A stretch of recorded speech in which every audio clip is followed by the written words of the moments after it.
black people being indigenous on, in America. Could you please paint a picture of like pre-colonialism, how we were, what we were doing, colonialism, and like we said earlier, how we died, by the pen. Could you kind of Right. like walk us through that whole process? So before the conquistadors came in search of the gold and the wealth of the land, the way that we were living was under matriarchal rules, right? And we all had family banks. We didn't have a centralized banking system.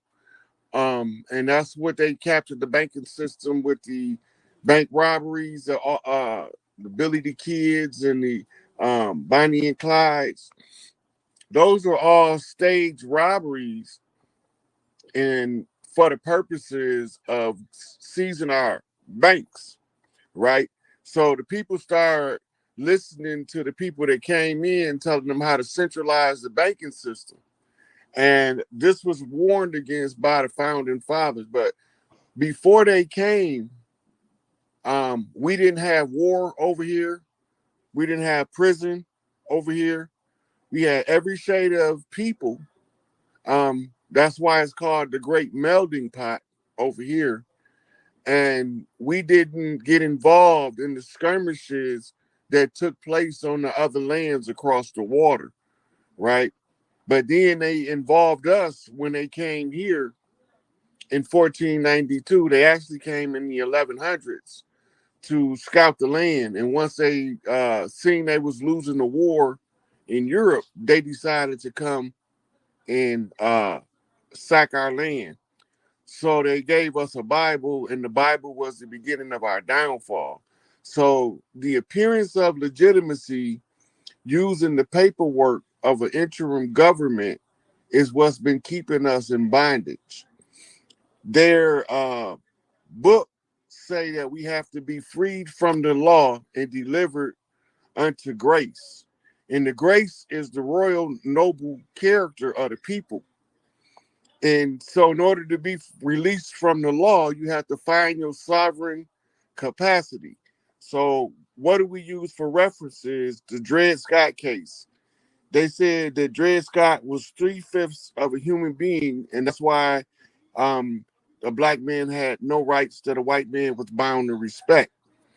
What we didn't know at that time was when they say a white man, they talking about the royal family of Europe that came over here with the conquistadors as the attackers in a fifth dimensional chess game known as a conjure war, right? So when they came over here, they locked us down using the paper chains, and the paper chains is called adhesion contracts.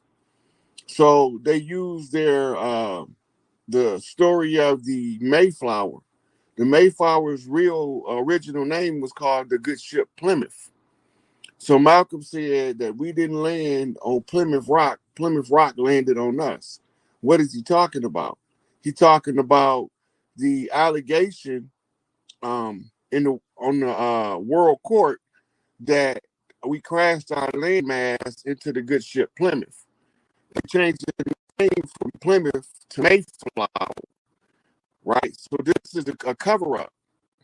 They wrote the contract in the blood of Chris Atticus because the blood of the righteous shall not be spilled to pain, and they're using this Babylonian money magic to counter the contract. And the contract is called a constitution. It's a secondary constitution to the original constitution that was governed by the people of the land. So this is how they came in and swindled us out of everything with adhesion contracts. Okay, so that's it's interesting because we don't hear about none of this. You know what I'm saying? We don't hear, nobody has a claim, but at the same time, a lot of us as black people, or quote unquote African Americans, a lot of them are saying, oh, my grandma said I was Cherokee. Oh, my grandma said I was Choctaw, and etc. We're like, and we're thinking that we like the Indian power people on, like on what's that show, the Lone Ranger. You know what I'm saying? Yeah, Tonto and all Tonto. that. Yeah, Tonto. You know, You know Tonto, what a I'm saying? Spanish word, means stupid. Mm. That makes more sense. You know what I'm saying? Mhm. You know what I'm saying? But so basically, what you're saying is that a lot of us here that we're already here, all these tribes you're talking about look like well woolly haired individuals that look like me and you, correct? No, not all of them. Well, yeah. You Mm, had tribes that were of Asian descent, mm, but most of them was from the West Coast, South, mm, Pacific coastline, mm, because we used to do trade with Asia on the West Coast of the United mm, States with both China and Japan long before Columbus ever came. mm, They found those ships from those traders that we used to trade in goods and services for. And we also traded wives among the royal families to make mm, political and family ties and to give us a union across the water, right? mm, Same thing on the other side, on the East Coast, we was trading with African nations hundreds of years, thousands of years before Columbus ever came. mm, So that tell us out the gate that that's a bullshit story mm, that Columbus didn't know where he was going, mm, right? They mm, calling us Indians because he thought he was going to India, but India wasn't India yet. So what the mm, fuck is we talking about, mm, right? mm, India was Hindustan, mm, right? mm, And so where's we getting this Indian shit from? mm, Then they gave us the other titles, the Negroes, the Moors. None of those are self-identifying terms. When you let your enemy define who you are, then you become your enemy's servant, mm, right? So you have to make your own proclamation as to who you are. You got to go from 3/5 compromised, mm, right? Because you compromise when you in incompetent status in law. mm, But when you fully realize you 5/5, once you 5/5, you are whole. And now they don't have jurisdiction over you because you can see they whole shenanigans for what it is. That's why you never see, like for instance, my field of study was law, medicine, and history, mm, right? So what do the law got to do with history? What do the history got to do with medicine? And what do the medicine got to do with the law? mm, So when you start going through it, you see that they speaking in terms that on purpose using foreign languages to speak over the head of the common people so that we can't really understand what we getting ourselves into when we making these contracts with them. And then they give us an overload of data to absorb in order to know, make a competent decision. So we just accept the adhesion contract which is holding them in power. Another interesting point. I always see, like you said, I remember you was breaking it down about what you say, mirror tribes, right? Yep. Because whenever I look at ancient Tamaray or Kemet, whatever you want to call it, and I look at you know some Native Americans, I see the feathers, then I see a namuz. You know what I'm saying? I see an apron. You know what I'm saying? I see totem poles. I see obelisks. Um, was it the connection from there to how did they intermingle? How did they have the similarities? The similarities of the mirror tribes is that they come from a same custom, Mm, right? And the reason why you have mirror tribes, so if one tribe loses a part of the history, they can look at the mirror tribes' customs and traditions and remember what they lost, mm, right? When you over here, when you like a Mississippian, one of the oldest tribes, and you looking across multiple cultures, you can read all of the cultures simultaneously together, and that's going to show you that what's going on the land by frequency and vibration of the people. mm. And as far as like I was going back earlier about like painting a picture, because I see these different like in Georgia, for example, we have the Etowah mounds that are right up above Atlanta, and it's right on the river. I'm seeing all these mounds all over America. You know what I mean? So, and I saw there's another big one in I think it was St. Louis. I haven't been there yet, but They I've all been over. there. Yeah, they're all over. And I personally I had the experience to go to Teotihuacan. You know what I'm saying? And seeing the sun and the moon pyramid. And, and I saw brothers on the walls that look like me and you just sitting there doing their thing. Yeah. So is it going back to like a timeline? What time are we talking about as far as these us being here on this continent, building and the beginning of it Look, and kind of like the downfall. look at the Emerald Tablets of Thoth. Mm-hmm. 3,600 years ago, Thoth was instructed by his father to go and civilize that portion of the land called Egypt Mm-hmm. today, Mm-hmm. right? That's 36,000 years ago. That's two what they call precession cycles back.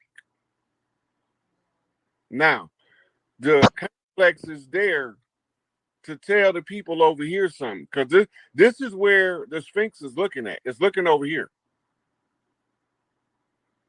right? So if the Sphinx is looking over here, what is her posture saying? She waiting. What's she waiting on? She waiting on the master to come with a lion's paw and the master's grip and raise her from her state. And a Sphinx in flight is called a griffin, right? And the griffin is the eagle-headed lion, right?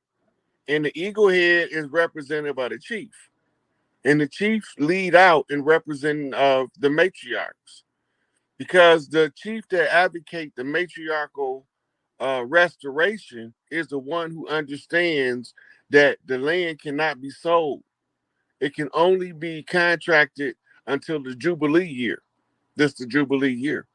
So now we follow the Indigenous Rights Acts, United Nations, Indigenous Rights Act, United States, and we follow the FEMA document for continuity of government.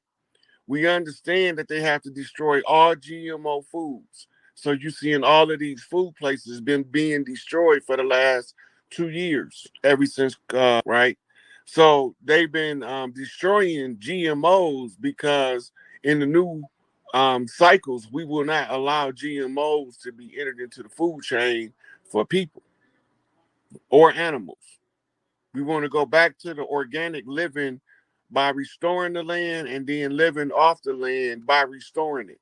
The land gonna take care of all our needs as long as we take care of the land, right? And all this land is tribal land. And even DC, because we staked the totem pole in DC to commemorate the 400 years, then they marched the totem pole for 400 miles, 1 mile to the year, right? And then they staked it in DC because that was the so-called crime scene that was classified as a independent city state. Okay. Yeah, that that makes perfect sense. Like I said, I've been ever since I've been we talked about this prior. Ever since I've been talking, if you look, some of y'all look back at my other video, I had a good bill with the brother Dr. Gabriel Hernandez L, and he started talking about um, I think the name of it was "We Came Before Columbus." We kind of building on that now. Yeah. That's what he titled. He titled that after the book, but but it's all connected now. And like I told you earlier, it's a hot topic because a lot of people are starting to, a lot of black folks are starting to look in their ancestors and they come to find out, that that they're natives. You know what I'm saying? They weren't, of course, they weren't slaves. Could you kind of build on that as well? Talking about specifically how we were all told in fifth grade that we were slaves. You know what I mean? That we all came in on all these boats, but in reality, that's farthest from the truth. Right. So because of the Conjure War that was tied to the blood oath contract that was written in the blood of Crispus Attucks, Albert Pike came in to institute the principles of what we know as the Illuminati. And the goal of that was it would take them 200 years to position themselves to take the entire world over. So it was the tribesmen around the world that came together to try to figure out a solution for this white supremacist colonizing agent that was traveling the world seeking to devour nations, right? So Sukarno called the Bangdong Conference so that the original tribes of the earth can come together and figure out solutions. On the heels of the Bangdong Conference, This is when Malcolm started talking about going to the United Nations to argue the issue of human rights, because civil rights and human rights are not the same thing.